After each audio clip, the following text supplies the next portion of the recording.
Good morning. Welcome to Department of Medicine Grand Rounds and the 34th Annual Holocaust Memorial Lecture. This lecture series is dedicated to the millions of Roma, Sinti, Jews, disabled, political prisoners, and other undesirables who were murdered by the Nazis during the period of National Socialism between 1933 and 1945. In particular, our focus in Medicine Grand Rounds has been to explore the intersection of politics, government, science, and medicine, which in many cases resulted in an evil collaboration between medical professionals and medical institutions and the National Socialist regime to advance its sinister policies, often under the guise of advancing science.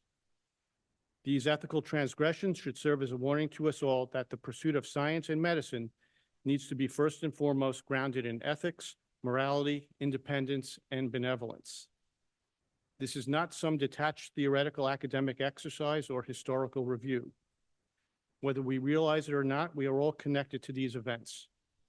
Our own Dr. Dan Schuster, who is the former director of the medical ICUs and a member of the Department of Medicine until his untimely death, was the son of a man who survived Vilna because he was a skilled laborer whose job was essential to the Nazi war machine. In a time when we see worldwide anti-Semitism on the rise and protests which may be intended to transport us back to 1968, but are more reminiscent of 1938's, these lectures have added importance. Today, we are privileged to have Dr. Solon Beinfeld, who is Professor Emeritus of History at Washington University in St. Louis, as our speaker. Dr. Beinfeld grew up in a Yiddish-speaking home and earned his PhD in history from Harvard University. While working on his dissertation as a Fulbright Fellow in Paris, he witnessed the fall of the Fourth Republic and the return of de Gaulle to power. He taught modern Jewish history for over 20 years at Washington University and has written extensively on the Holocaust, making extensive use of Yiddish language sources. In addition to a historian, he is a translator, lexicographer, renowned author, and co-editor-in-chief of the Comprehensive Yiddish-English Dictionary. He was a senior consultant and historian to the Vilna Ghetto exhibition project at the United States Holocaust Memorial Museum and consultant to the Museum of the Ghetto archive holdings in the Lithuanian State Archives in Vilnius. While many of our previous speakers have highlighted Nazi atrocities and ethical transgressions, Dr. Beinfeld's lecture will focus on the implementation of a system of public health in the Vilna Ghetto to protect its inhabitants from death and disease and to thwart the genocidal aspirations of the Nazi regime. Please join me in welcoming Dr. Beinfeld back to Washington University.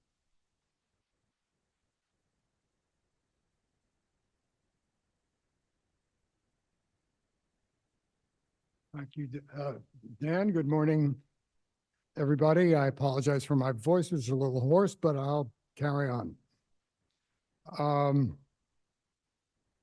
It's also very emotional for me to be back at Washington University, where I spent many years in the history department. My topic, as you know, is healthcare as resistance, the case of the Vilna Ghetto. I'm afraid you're going to be subjected to a bit of a history lesson. It's, after all, what I'm used to doing.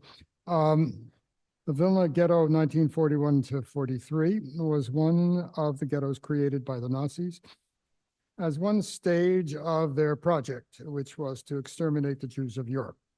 The term genocide was created at that time to describe this process.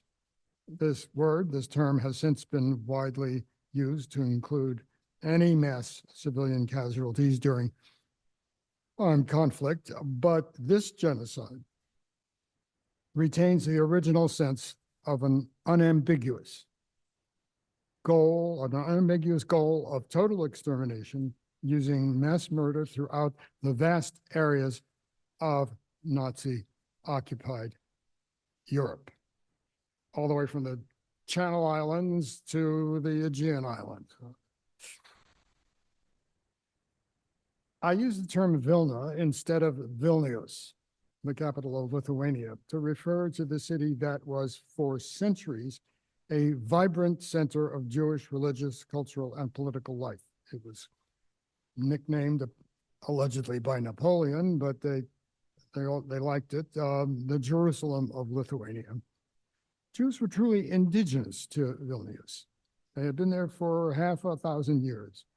And so was their language, Yiddish, which they used for all purposes. You could write a check on a Jewish bank in Yiddish, and you could write a Jewish doctor could write a prescription in Yiddish that would be filled at a Jewish pharmacy. And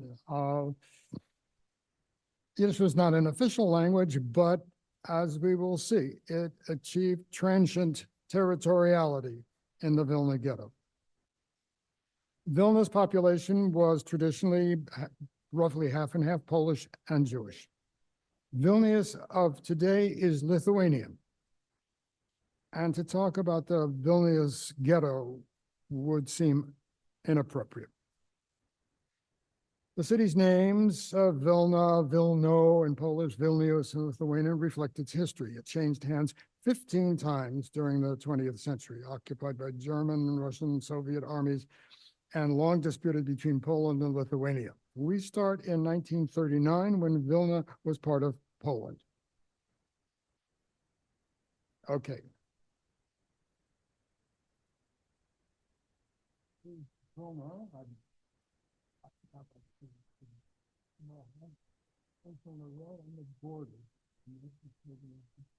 Between Poland and Lithuania,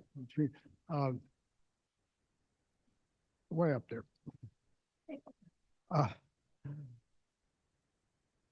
As I say, we started in 1939 when Vilna was in Poland. On September 1st of that year, Germany invaded Poland.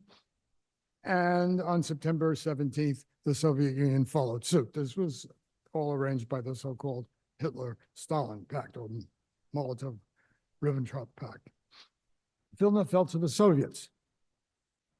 But after 6 weeks, they turned it over to Lithuania, the gift they called it. Lithuania had long claimed it as its historical capital, though Lithuanians were a small minority in the city. The Jews of Vilna were relieved that it was the Soviets and not the Germans who captured the city, and they accepted its integration into Lithuania, which had a right-wing government, but still, it was better than being in Nazi Germany. Lithuania remained precariously neutral for almost a year, balanced between the Nazis and the Soviets. It was clear it was going to go one way or another. In August 1940, the Soviets annexed Lithuania, made it into a Soviet republic. Again, the Jewish population welcomed this as the lesser of two evils. I stress this point because it was held against them. It was in contrast to the furious resentment of the Lithuanians who had lost their country. And their anger, Lithuanian anger, peaked when the Soviets deported tens of thousands of unreliable elements beginning on June 14th, 1941, just a week before the Germans attacked the Soviet Union. Many Jews were deported as well, mourned at the time. Later, they were envied because wherever they were better off than in the ghetto. But anyway, this was a terrible blow. And some Lithuanians believed that Jews were exempt from deportation. They weren't. And some even believed that Jews were somehow complicit in it. Vilna was quickly overrun when Germany invaded the Soviet Union. The line of partition in Poland was roughly here, and then the Germans attacked into the Soviet Union in June 1941. Oh, that'd be better. Okay, thanks. Vilna fell to the Germans very quickly. It's close to the border. The German military command in the city immediately began issuing decrees restricting anti-Jewish decrees restricting Jewish movement, Jewish access to food and public spaces, confiscating Jewish property, and issuing ever-changing regulations about what was the size, the design, the color, the placement of the badges they were supposed to wear in their clothes, in the front and the back. And they were, if you had the wrong badge in the wrong place, you were subject to whatever kind of harassment was available, and there was plenty of harassment available. In other parts of Lithuania, the Lithuanians had staged spontaneous attacks on Jews, even massacres.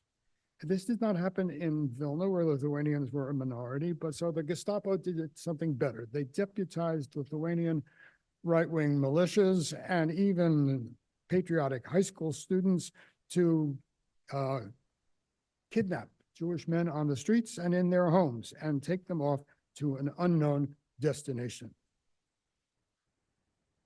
Some of them returned. They were being enrolled in German Einheiten, that is, labor units, and they were given passes which the kidnappers had to respect. But they were a minority. Most did not return. Nobody knew where they were, but in fact, they had been taken to a place called Ponary in Polish, usually referred to in Jewish sources as Ponar, a wooded area southwest of Vilna, where the Soviets not long before had dug deep trenches for oil storage vats. And it was there that they were shot and their bodies dumped into the pits.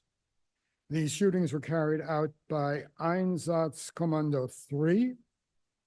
I don't know if the term Einsatzkommando or Einsatzgruppen is familiar to you, but these were special SS units that undertook, so to speak, behind the lines, special clearing operations, which in this case involved clearing the Jewish population. They were mobile killing units, assisted in many cases by Lithuanian auxiliaries. In Lithuania, the Jews heard only rumors of what was happening and hoped that the arrival, which was imminent, of a German civil authority might somehow alleviate or at least regularize the situation. The civil administration arrived in early August, represented by Hans Hingst. The name is sort of scary. Hans Hingst, the Gebietskommissar, or regional commissioner. This new civilian authority worked hand in hand with the SS, and the kidnappings continued. It was clear to all that ghettoization was inevitable. It had happened in Poland and everywhere else the Nazis had taken over. But typically this process of ghettoization took weeks for people to move out of the ghetto area if they were non-Jews, to move into the ghetto area and so on, and people could take their stuff with them to some extent on wagons or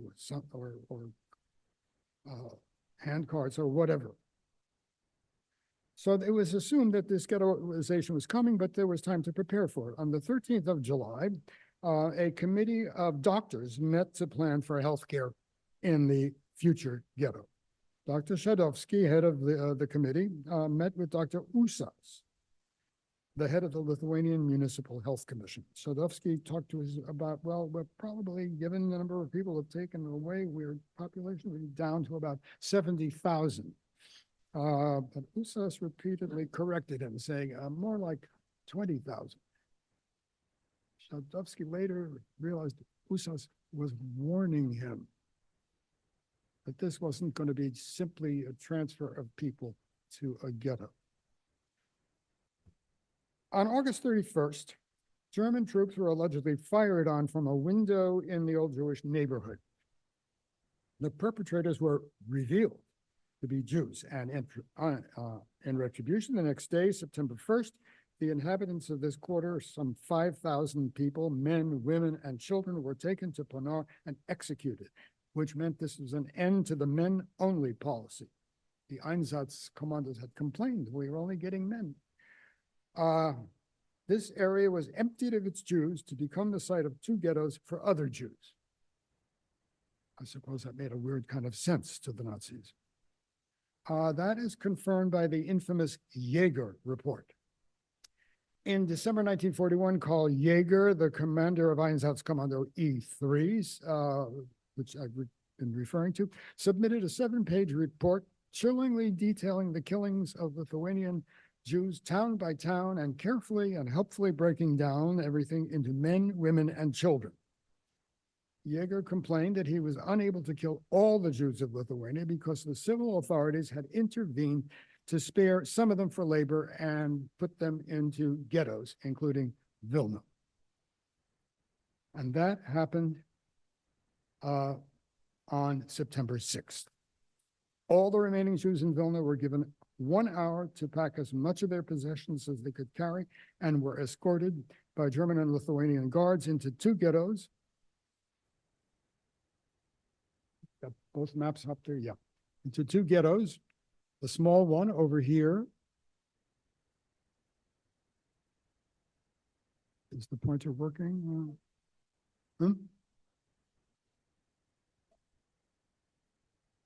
Oh, sorry. The two ghettos. One, the smaller one, was located around the great synagogue court, the oldest part of Vilna, famous 17th century synagogue, which was one of the great Jewish sites in Europe. That was the ghetto number 2, small ghetto. The big ghetto, both ghettos were sealed off from the rest of the city and from each other by this street. The street names here are in Polish, Niemiecka or German street. And this is ghetto number 1, the ghetto that we'll be talking about, which a street named Spitalna, Hospital Street, on the corner of which there was, as we will see, a hospital. This star over here is where the Jewish Council or Judenrat met and where other ghetto institutions were located. Now it's a complex of narrow streets in the oldest and in some ways the most rundown part of the city. So ghetto number 2 is liquidated in its entirety by the end of October. It was considered too poor in labor resources. Ghetto number 1, a labor ghetto, was not spared either. A series of actions, Aktionen as they were called in German, that is special operations, lasting well into November, winnowed its population of the unskilled.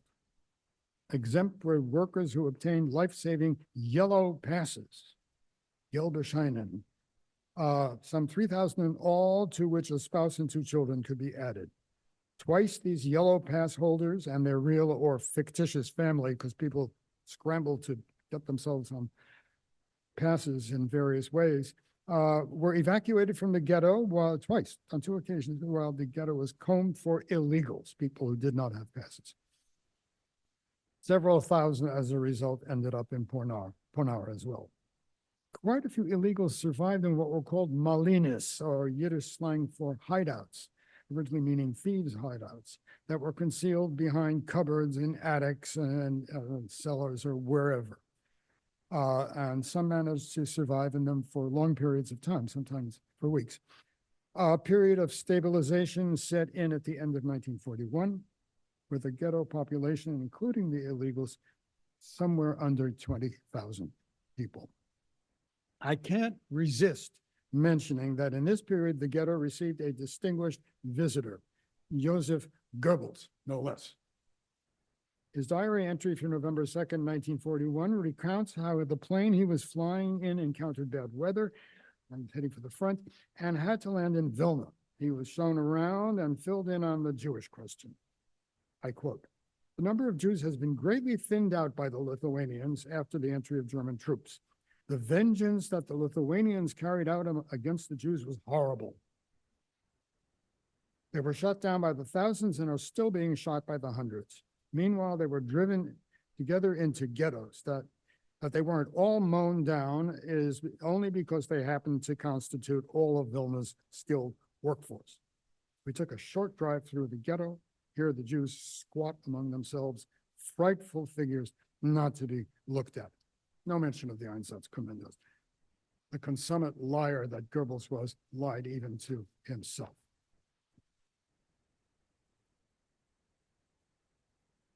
By the time of Goebbels' diary entry, the ghetto was in fact becoming a community fighting for survival, led by its medical staff. On September 7th, the first full day in the ghetto, the outpatient clinic was opened.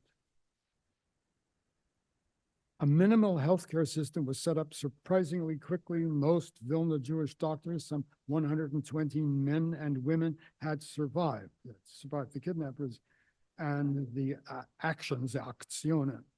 In addition, the ghetto contained within its limits the old Jewish hospital. How did this happen? How did so many doctors survive, and what was the hospital doing in the ghetto? This is out of line with Nazi practice elsewhere. It seems personal connections played a major role.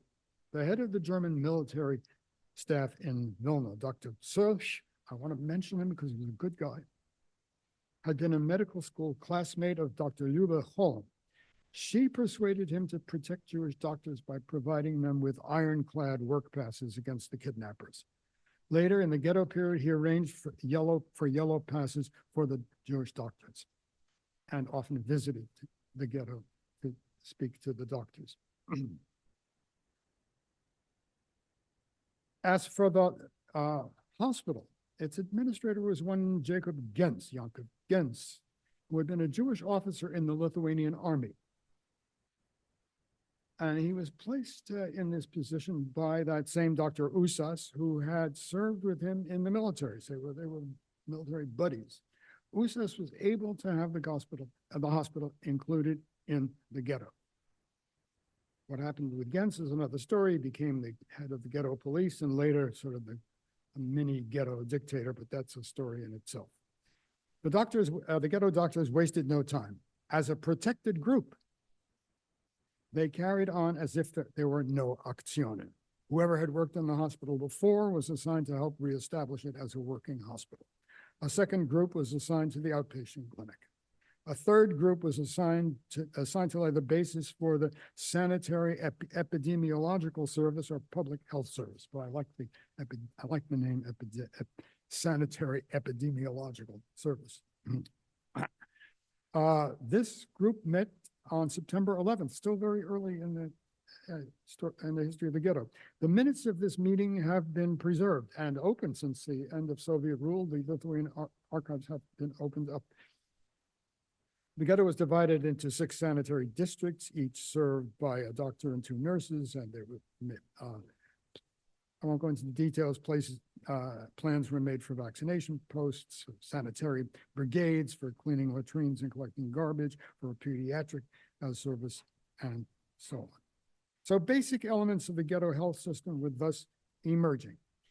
In the period of stabilization, all of 1942 and half of 1943, the system was expanded and strengthened. The battle for health in the ghetto was on 2 fronts: public health, sanitary epidemiological health, and medical treatment. The public health, or SED section, sanitary epidemiological division, came first and comes first in my talk, as it faced problems demanding immediate action. I'm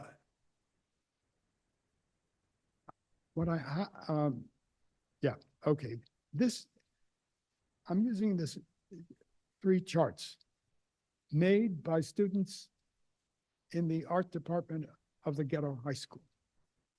I felt it was, appropriate that they should be displayed. This one illustrates the sanitary epidemiological section, and it illustrates various things that they had. For example, these scissors are that it was a children's barber shop, a laundry. These 6 kettles represent what were called tea houses. I'll go on to all of these things later on. Cleanup and waste removal, immunization, to baths, the division into various sections.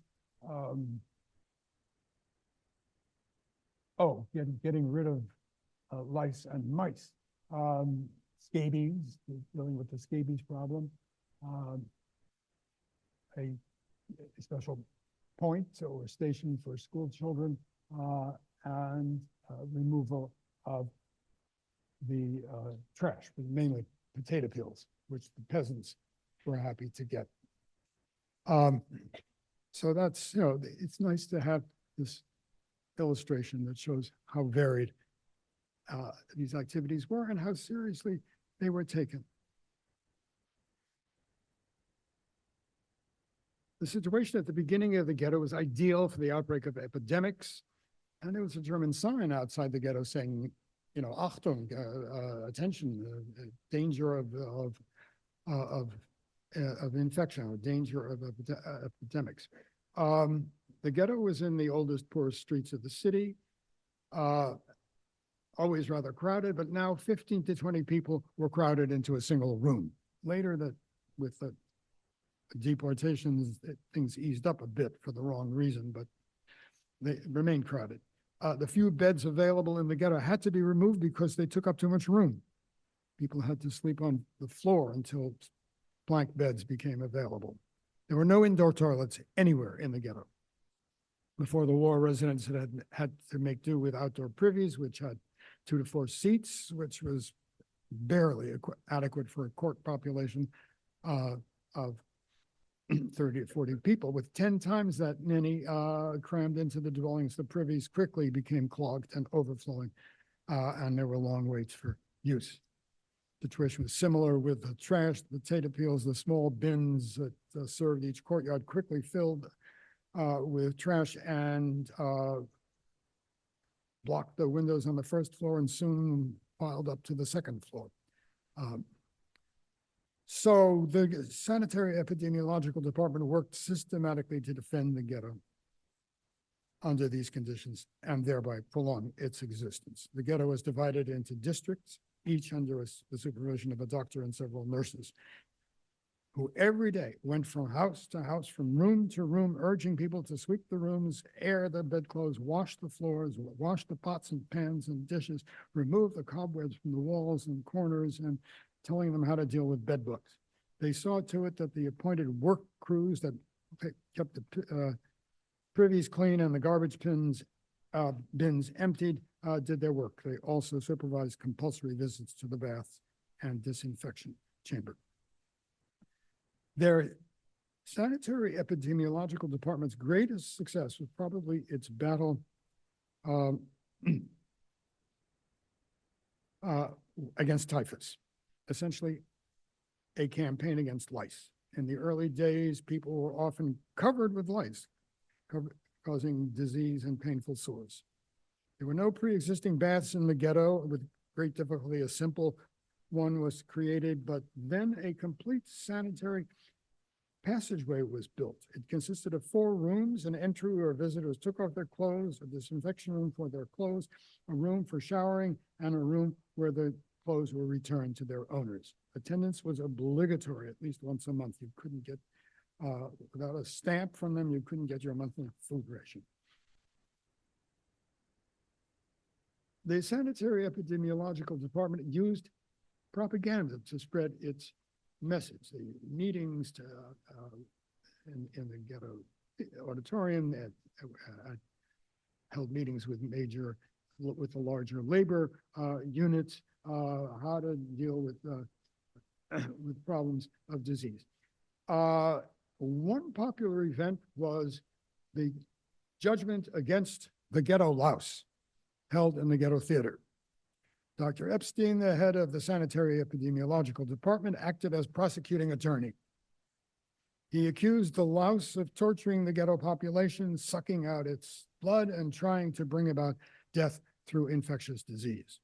Dr. Potchter of the TB clinic acted as counsel for the defense, asking for mercy for the louse. It is not the louse's fault that it sucks blood. That's its biological nature. The real guilty parties are the conditions which enable the louse to multiply. At the end, the judges ruled the louse guilty and sentenced it to be destroyed in the disinfection chambers of the ghetto. There were other sanitary epidemiological points. The barbershop, which I mentioned, they got very, very short haircuts. The anti-scabies station, this itchy and contagious infestation by mites, was treated by rubbing in Wilkinson's ointment. I had to look it up. A sulfur cream that was widely used in those days. There's a TB station where kids could be x-rayed and diagnosed. Bedbugs were a major nuisance, especially in the summer, so an anti-bedbug brigade was formed. Nurses going from room to room to disinfect and whitewash the walls. Ghetto inhabitants had little in the way of clothes, stuff that they had brought with them, and what little they had, they often traded on their way to their workplaces outside the ghetto. They would trade them with peasants or non-Jewish inhabitants of Vilna along the way. They would trade their clothes for food, and so they had little left, and it was very hard to keep them clean. A ghetto laundry was set up where each inhabitant could wash 5 kilos of laundry once a month. Free tea houses provided not tea, but hot water for washing and cooking. Garbage, as I said, was taken out and sold to peasants who loved having these potato peels for manure and for their animals. The responsibility for cleanliness in the individual dwellings rested on a hierarchy of commanders, well, mostly women, for each courtyard, each building, and each room or apartment. The hardest job was that of the flat kommendantin, a woman chosen by the inhabitants themselves, whose unpopular job was to assign who each day was to sweep the rooms, the halls and the stairs, who was to wash them, who was to empty pails of urine, and other jobs. These procedures were voluntary, and voluntary compliance was used as far as possible, but for full compliance, that was enforced by a team from outside the sanitary epidemiological division, the sanitary police, the department of the unloved ghetto police. There was tension between these two groups. They accused the sanitary police were accused of terrorizing not only the people, but the dwellers, but also the doctors and nurses of the sanitary epidemiological section. They had the power to impose fines and even order detention in the ghetto jail.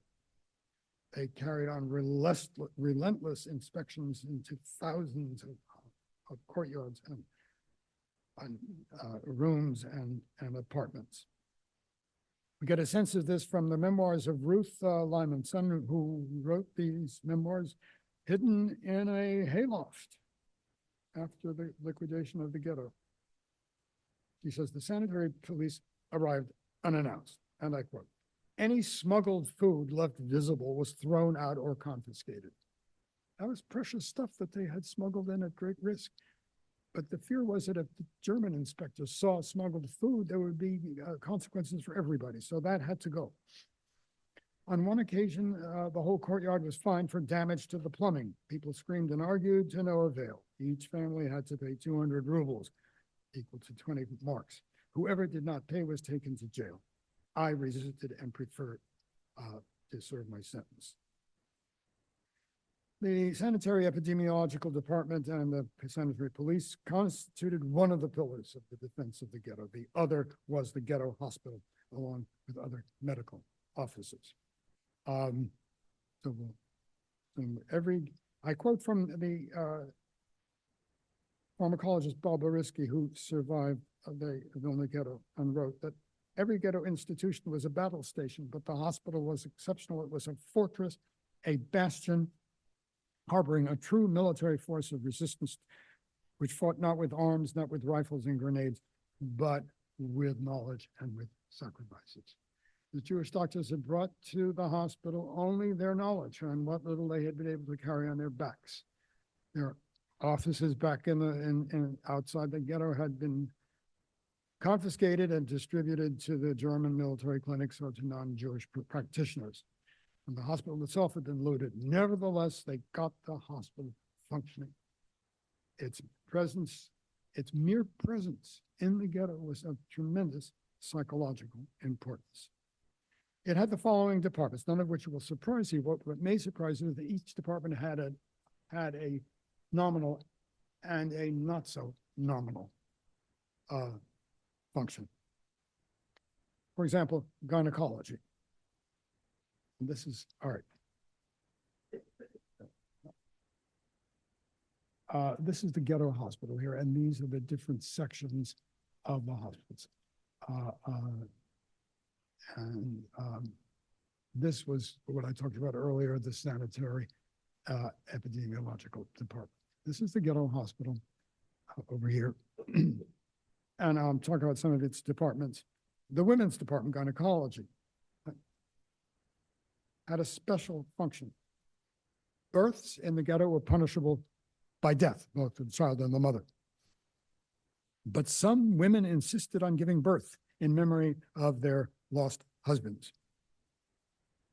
The babies that were born were hidden in a concealed room and bottle fed. They were registered as having been born before the war and after a while returned to their mothers.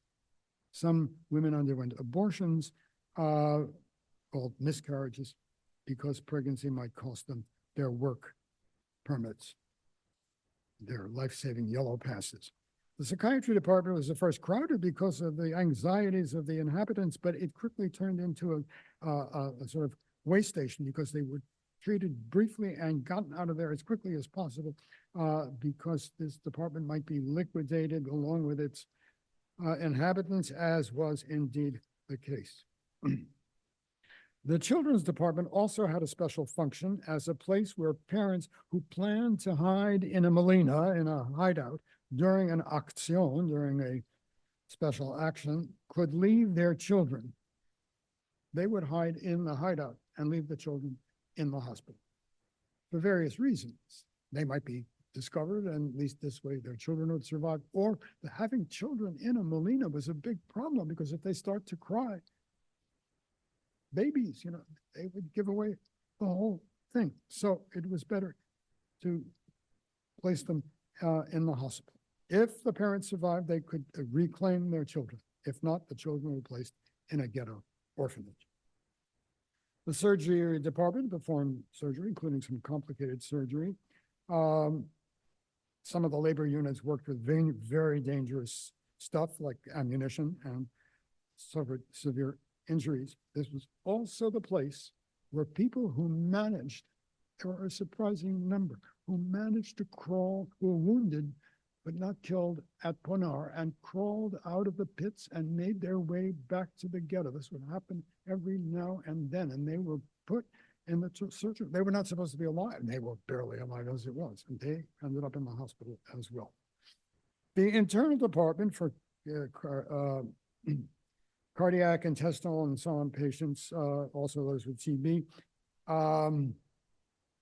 had a special function to house people who were so-called intellectuals, teachers, writers, lawyers, people who were not suited to hard physical labor and quickly became exhausted. And they were allowed to be in this department to recuperate or just to stay there. The infectious ward, which was labeled observation ward, contained, among other diseases, the dreaded typhus. If typhus was discovered, the whole ghetto might be liquidated. Typhoid did exist, and there were people there with typhus. It was labeled status febrilis, feverish state, complete with fake fever charts. I want to speed up a little bit. The ghetto ambulatory, as it was called, or outpatient clinic, not formally part of the hospital. It had become quite a complex organization. As you can see, it also had various departments, including dermatology, and it even had a dental clinic, although there was little in it that they could do except extractions. There were also doctors working outside the ghetto at various labor camps and other places where Jewish workers lived, usually in conditions worse than in the ghetto itself. The ghetto pharmacy, which is over here, not officially part of the hospital, but was located in the hospital, had to deal with the shortage of the most elementary medications. None of the Jewish-owned pharmacies in Vilna was included in the ghetto. In the early days, doctors scoured abandoned premises, attics, closets to gather what had been left behind, iodine, aspirin, and so on, and contributed whatever they could. The hospital pharmacy became the ghetto pharmacy. That wasn't enough, so there was smuggling from, there were Jewish workers at German military stations, and they would occasionally smuggle in drugs, which they sometimes donated to the pharmacy, but there was also a black market and well-known medications, sort of including Prontosil, which was the trade name at that time for sulfanilamide, an early antibiotic. The pharmacy had to be very sparing in giving out medication, and medication could not be renewed except by another prescription. It became necessary to produce medication in the ghetto. Vitamin B, niacin, was made from yeast smuggled in from the Chopin beer brewery and distributed in the form of a cream, this is spread on bread, a drink that tasted of beer for adults, and a sweetened drink for children. There are attempts to make vitamin D also, and calcium and phosphorus supplements were made from ground horse bones. Few pharmaceuticals were bought clandestinely from friendly Polish-owned pharmacies and smuggled into the ghetto. There were no major epidemics in the ghetto, and the doctors were pleased with that, but they noted that there were conditions present in the ghetto in higher proportion than in normal times. Amenorrhea, loss of the menstrual cycle. They wondered why this was. Was it hormonal? Was it dietary, psychological, and so on? As conditions improved, women tended to regain their menstrual cycle. Urological problems. Men suffered from enlarged prostates and a difficulty with urination. Catheters were hard to come by. And in the Molinas, where hundreds of people spent their days and nights, they were unavailable. So death from uremia and kidney failures was frequent in the Molinas. Polyuria, frequent and copious urination, was also very common. And all dwellings, as I've mentioned, had buckets in the halls for that purpose.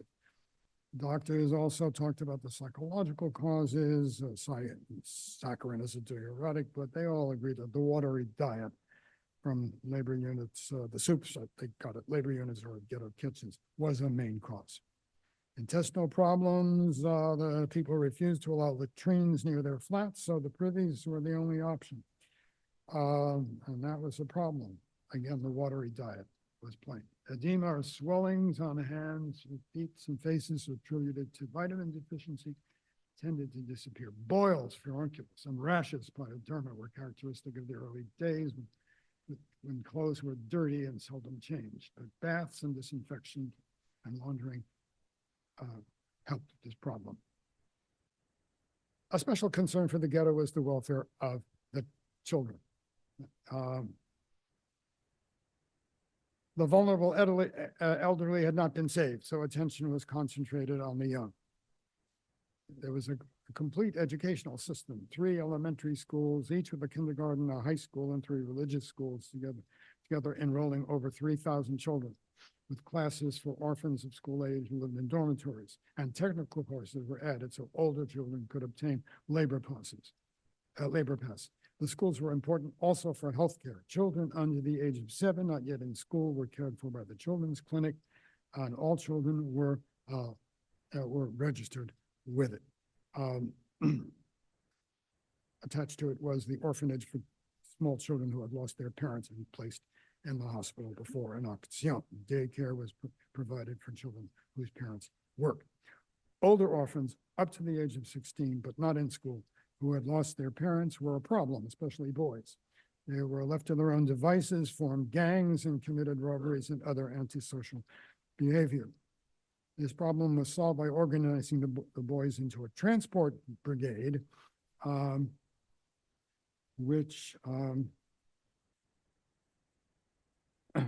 which carried heavy objects on wagons all around the ghetto.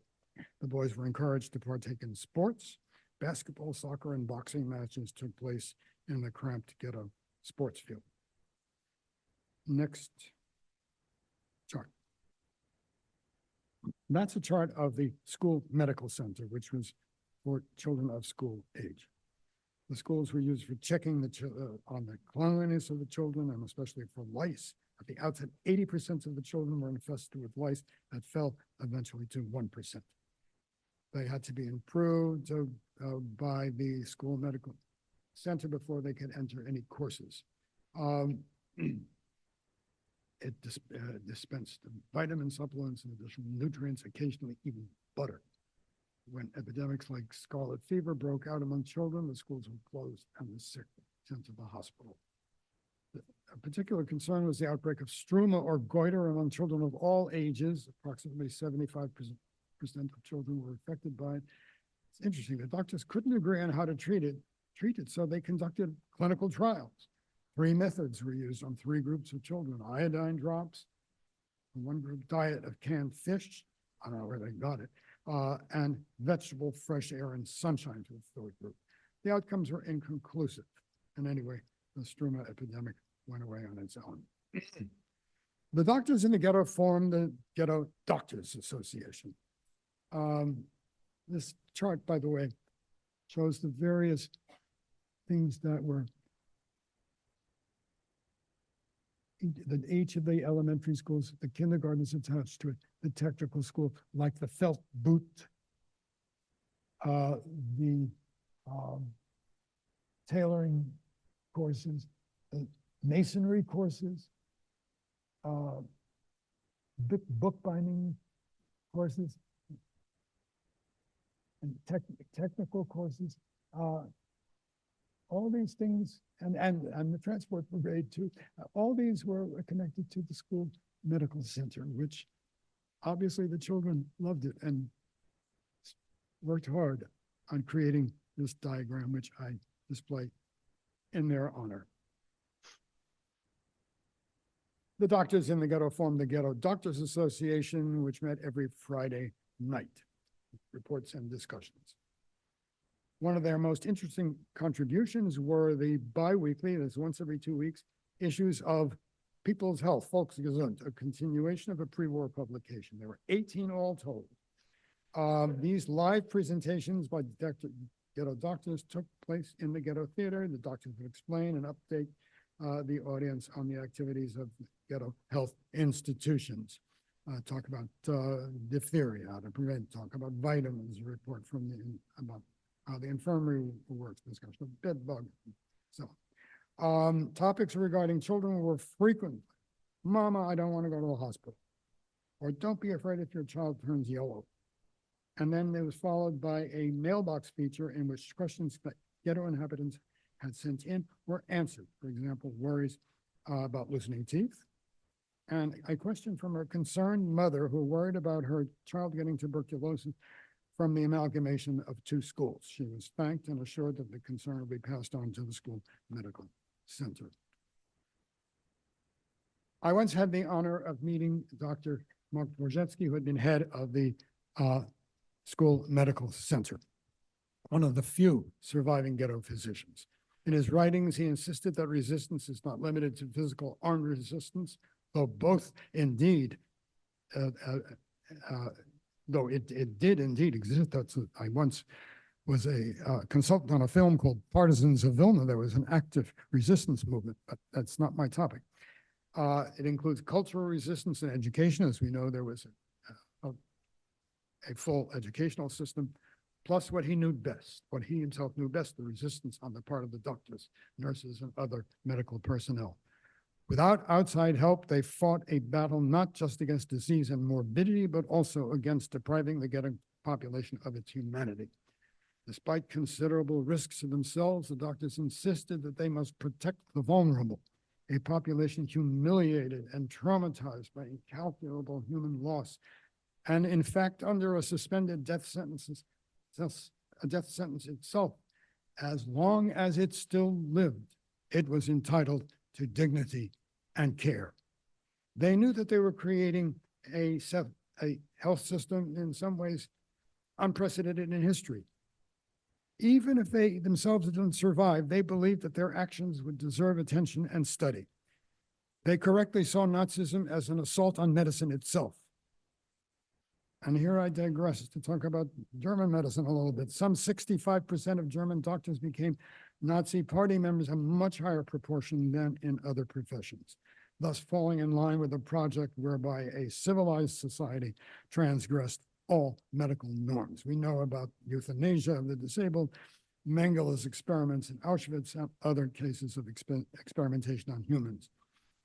But much of the rest is not well known. Recently, scholars, German, Austrian, especially among them, have turned their attention to this issue. The Lancet, the British Medical Journal, created a commission on medicine, Nazism, and the Holocaust, which met in Vienna last year. In its November 18th to 24th, 2023 issue, the Lancet summarized its conclusions. Quote, what happened under the Nazi regime has far-ranging implications for the health profession today, and virtually every debate about health professional ethics can gain from an understanding of this shameful history. One participant in the commission was Sabine Hildebrandt of Harvard Medical School, a good friend of mine, who spoke here not long ago. She published a book on the study of anatomy in the Third Reich. She pointed out that anatomists went through several stages of ethical transgression, like enthusiastically supporting the resumption of the execution of women, and not have to wait for old, sick women. They can get nice corpses, turning increasingly to victims of the regime for body procurement, leading to a new paradigm of experimentation with the living. That brought somehow to my mind the image of the wagons that took the Vilna Ghetto dead out past the ghetto gate to the Jewish cemetery outside the city, outside the ghetto. They returned filled with smuggled food and medicine. So even the dead served the struggle for survival in the Vilna Ghetto. The healthcare system of the Vilna Ghetto won many battles, but it could not win the last one. The ghetto was liquidated on September 23rd, 1943. Its inmates scattered to distant death or labor camps. Except I should mention for several hundred that were snatched up at the last minute by the courageous Major Plage of the German Army motor repair station, claiming he needed them. He didn't, he was just trying to save them. And I mention him because probably my best friend in Boston is who as a young child was saved thanks to Major Plage. Anyway, it was left to the survivors, few as they were, and to historians to recount a story that is tragic in its true classical sense, a calamity that is filled with great moral significance. Thank you.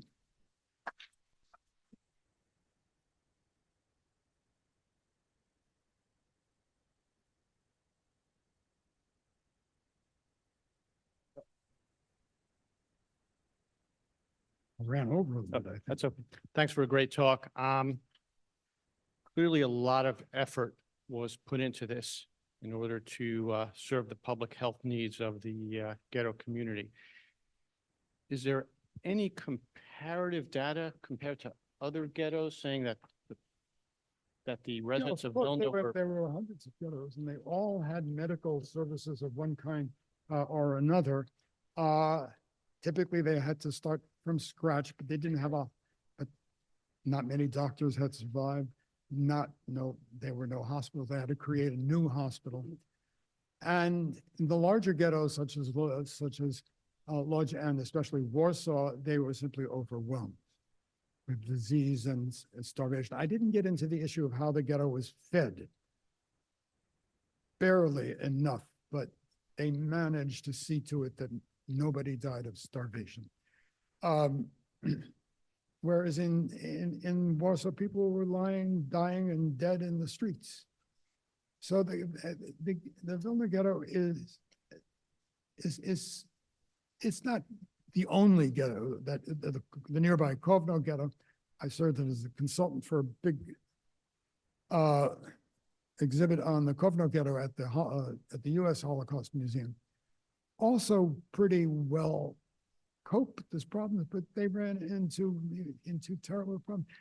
They found typhus in the hospital, so they burned down the hospital with the patients and the doctors. these catastrophes were avoided, at least for a time, in the Vilna Ghetto. So it's something of an upbeat story. It's enough inspiring, so one wants to talk about it. You don't want to talk so much about the dead lying in the streets of Warsaw. Rather, this shows what you can do. I mean, the Jews of Vilna were Litvaks, who were known for their sort of attention to detail and for their organizational. They were the New Englanders of the East European Jewish world. They, were well educated and thrifty and knew how to organize projects. We have time for one or two questions.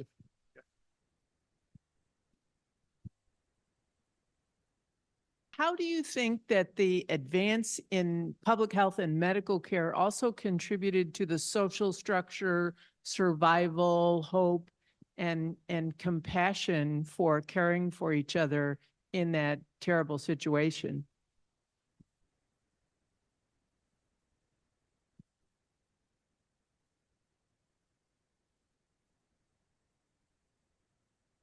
I mentioned in passing the very existence of a hospital in the ghetto boundary was a symbol of hope, a reminder of normal times. And people look to the doctors, the nurses, and the other healthcare professionals for inspiration and for comfort. They knew there was one place where they would be treated like human beings. People who had been badly abused or forced to do backbreaking or dangerous labor out in these labor units could come to the hospital and be treated with compassion and with understanding. And I think that was a key to the psychological survival of the ghetto. There were no suicides in the ghetto. People commented on that. People sort of took their cue from the doctors. We're going to live. We'll live as long as we can. We're not going to help them to get rid of us. I don't know if that answers your question, but that's what comes to mind. Great. Thank you, everyone, for attending. Thank you all.